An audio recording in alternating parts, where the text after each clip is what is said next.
living life, every day, late at night, not okay. All I want, and I pray, all I need are some better days. Fuck me, I'm looking in the mirror, so Halo guys, welcome to my channel. Hari ini aku bakal sharing tentang power pumping. Power pumping yang cukup menolong, bahkan sangat menolong banget buat aku saat aku masih di masa menyusui anak aku. Jadi ini adalah salah satu trik yang sangat bermanfaat ketika aku bener-bener down waktu itu, karena ASI aku tuh sebenarnya sempet sedikit banget produksinya, dan sampai aku harus membackup anakku dengan susu formula waktu itu 3 hari pertama. Dan akhirnya aku menemukan teknik power pumping ini, dan ini betul-betul sebuah teknik yang luar biasa karena pada akhirnya produksi ASI aku jadi banyak banget dan cukup banget buat anak aku. Bahkan aku sampai bisa donasi ke anak-anak yang membutuhkan ASI aku, seperti anak-anak prematur. So ini dia penjelasan dari aku tentang power pumping. Enjoy! Apa itu power pumping? Power pumping adalah sebuah teknik yang dilakukan untuk meningkatkan produksi ASI kita.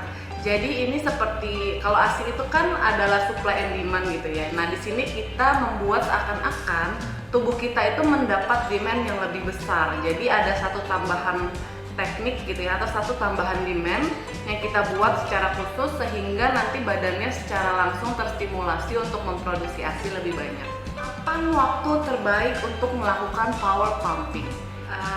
Power pumping ini baiknya dilakukan saat dini hari atau saat subuh. Dulu sih aku ngelakuinnya itu sekitar di jam 11 malam, 12 malam sampai jam 4 pagi gitu ya. Karena memang menurut aku itu waktu yang aku bisa lakukan juga, karena anaknya juga lagi tidur gitu ya. Jadi itu jamnya, dan memang secara teori jam-jam ini adalah jam yang baik untuk melakukan power pumping. Karena saat dini hari ini hormon prolaktin di dalam tubuh kita itu sedang tinggi-tingginya. Jadi ketika itu hormon terpancing oleh stimulasi yang banyak gitu ya, secara tidak langsung nanti badannya akan merespon untuk memproduksi ASI lebih banyak. Jadi prinsipnya power pumping ini adalah demand tambahan ya teman-teman. Jadi tidak bisa disamakan dengan regular pumping yang biasa kamu lakukan sesuai dengan kebutuhan anaknya. Jadi misalnya nih, anak kamu itu minum susunya 11 kali, berarti ditambah power pumping kamu jadi 12 kali gitu. Jadi dia harus merupakan tambahan demand sehingga nanti secara nggak langsung tubuh kita akan memproduksi ASI lebih banyak. Pompa apa yang baik untuk melakukan power pumping? Pompa ASI itu kan banyak banget ya teman-teman. Ada yang manual, ada yang dipijat, ada yang elektrik, ada yang single, ada yang double gitu. Jadi sebenarnya banyak banget dan memang tergantung kebutuhan tubuh kita. Tapi di sini aku menyarankan untuk power pumping khususnya lebih baik teman-teman menggunakan pumping yang elektrik. Kenapa? Karena durasi untuk melakukan power pumping itu panjang teman-teman. Jadi untuk melakukan power pumping itu sekitar 1 jam atau 60 menit sampai 70 menit. Jadi kebayang dong ya kalau teman-teman pakai pompa yang manual yang kalian harus pencet atau kalian harus mijet gitu ya. 1 jam lumayan capek sih teman-teman, karena jujur waktu aku ngelakuin aja aku pakai single pump elektrik gitu ya, itu pegel karena aku harus pegangin. Kalau aku nggak pegangin dia lepas gitu. Jadi power pumping ini aku sangat rekomendasi untuk menggunakan pumping yang elektrik. Gimana cara atau tips untuk melakukan power pumping? Oke, di sini aku akan ngebahas 2 tipe pompa yang akan digunakan. Yang pertama itu adalah double pump, yang satu lagi adalah single pump. Jadi double pump dulu. Jadi kalau double pump itu teman-teman melakukan pumping selama 20 menit bersamaan, lalu akan ada break 10 menit, lalu 10 menit lagi pumping kanan kiri bersamaan, lalu break lagi 10 menit, lalu teman-teman akan pumping terakhir sekali lagi 10 menit. Sehingga total waktu yang digunakan adalah 60 menit atau 1 jam. Kalau teman-teman pakai single pump, berarti kan kerjain kanan kerjain kiri gitu ya. Nah durasinya adalah 10 menit kiri, 10 menit kanan, break 5 menit, 10 menit kiri, 10 menit kanan, break 5 menit lagi, lalu 10 menit kiri, 10 menit kanan lagi. Jadi durasi totalnya adalah 70 menit. Jadi kalau yang pakai pumpingnya single, waktunya akan lebih lama memang.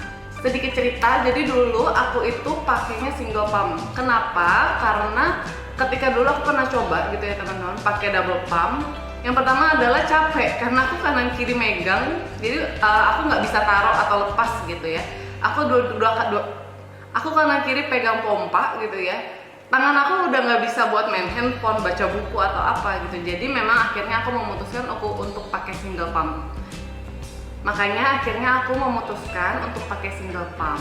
Karena buat aku lebih enjoy walaupun memang lebih lama, tapi aku lebih enjoy karena aku bisa sambil nonton, sambil main handphone, sambil nonton YouTube gitu ya. Jadi memang kembali lagi ke teman-teman, apa yang teman-teman punya. Kalau misalnya teman-teman punya yang double pump, silakan lakukan. Kalau yang single pump juga it's okay, karena kembali lagi ini adalah demi kenyamanan kalian. Jadi kalau kalian nyaman dengan single pump, it's okay walaupun lebih lama. Untuk melakukan power pumping supaya sukses, ini adalah tips dari aku secara pengalaman. Jadi yang pertama itu saat melakukan power pumping, teman-teman nggak boleh stres dan nggak boleh bete gitu ya pas ngelakuinnya, karena kan ini lama gitu ya. Jadi teman-teman boleh banget ngelakuin power pumping bersamaan dengan hobi teman-teman gitu. Jadi misalnya sambil nonton atau sambil baca buku atau sambil apa. Jadi pas melakukan ini teman-teman tuh nggak kepikiran dan nggak terus-terusan ngeliatin botolnya kayak keluar berapa nih gitu. Jadi bawa enjoy suasana hatinya supaya nanti perlahan pumpingnya juga akan lebih banyak hasilnya. Yang kedua, tetap melakukan direct breastfeeding atau pompa regular. Jadi di sini aku ingetin sekali lagi, power pumping itu di luar dari kebutuhan anak gitu ya. Jadi tidak bisa dimasukkan ke dalam kebutuhan anak. Sehingga ketika anaknya nangis atau minta nyusu, teman-teman tetap harus susuin dia gitu. Jadi nggak bisa dihitung sama. Dan aku juga mau mengingatkan bahwa direct breastfeeding itu aku pernah bahas juga di YouTube aku yang ini. Direct breastfeeding itu sangat-sangat penting menurut aku. Jadi kalau teman-teman punya waktu gitu ya, misalnya yang kerja kantoran mungkin malamnya, atau misalnya teman-teman di rumah bisa kasih anaknya direct breastfeeding gitu ya. Ini penting banget, selain memang lebih cepat gitu ya, kita nggak usah pompa-pompa, juga ini sangat menstimulasi tubuh. Jadi karena ada mulut anaknya gitu ya, secara naluri tubuh kita akan memberi sinyal yang lebih hebat gitu, sehingga nanti produksi ASINI juga akan meningkat. Jadi meskipun kita pumping, teman-teman juga kalau ada waktu harus tetap direct breastfeeding atau menyusui anak secara langsung. Yang ketiga, makan makanan yang sehat dan banyak minum air putih. Jadi yang seperti kita tahu ya, ASI itu kan isinya sebenarnya cairan gitu ya. Jadi kalau teman-teman kurang minum, pasti akan berpengaruh ke hasil ASINInya gitu. Karena biar gimana pun juga namanya kalau kita dehidrasi gitu ya, ASINInya nggak akan banyak gitu. Jadi perbanyak minum air putih atau minum susu, terserah teman-teman. Yang penting cairannya harus terus dijaga di tubuhnya. Minimal sebetulnya 2 liter sampai 2,5 liter per hari supaya ASINInya juga semakin banyak. Yang keempat, jangan lupa istirahat. Ini penting banget. Jadi aku tahu bahwa ngurusin baby gitu ya dan menyusui anak itu sangat melelahkan. Mungkin anaknya bisa 1 jam sekali, 2 jam sekali gitu ya, bangun nangis minta susu, bangun nangis minta susu gitu ya. Jadi lakukanlah power pumping ini di saat memang teman-teman itu siap dan ada waktu selain waktu istirahat. Jadi jangan sampai teman-teman memaksakan melakukan power pumping padahal sebenarnya teman-teman itu capek, kurang istirahat. Kalau emang di dini hari itu teman-teman capek, teman-teman harus memprioritaskan untuk tidur dulu daripada pumping. Jadi power pumpingnya boleh kok sebenarnya digeser ke jam pagi atau ke jam siang gitu ya. Jadi kembali lagi tidak harus subuh. Kalau memang subuh teman-teman capek, baiknya teman-teman istirahat dulu, nanti jam pumpingnya bisa digeser. Itu dia sharing aku dan pengalaman-pengalaman aku tentang power pumping. Jadi intinya menurut aku power pumping ini adalah satu-satunya teknik sebetulnya yang benar-benar berhasil banget membantu aku untuk memproduksi ASI sangat banyak dari yang gak ada gitu ya. Dari yang 10 mili gitu ya, aku pertama kali pumping sampai nangis gitu, yang akhirnya aku bisa punya ASI yang sangat banyak. Nih aku nanti share di sini ya fotonya ya. Itu aku simpan ASI di freezer dan akhirnya karena nggak keminum anak aku akhirnya donasikan gitu ya. Jadi power pumping ini sangat-sangat membantu aku saat aku dalam proses menyusui anak aku 2 tahun. So semoga cerita dan tips aku berguna buat teman-teman semua, buat teman-teman yang lagi nyusuin. Semangat, menyusui itu adalah sebuah anugerah yang Tuhan kasih ke seorang ibu dan itu nggak akan pernah bisa diulang dan dirasakan oleh orang lain. So semangat ya ibu-ibu yang lagi menyusui, kalian pasti ibu yang hebat. Buat teman-teman yang suka dengan channel aku, jangan lupa untuk support aku terus dengan subscribe, comment, and share, oke? Thank you and bye-bye!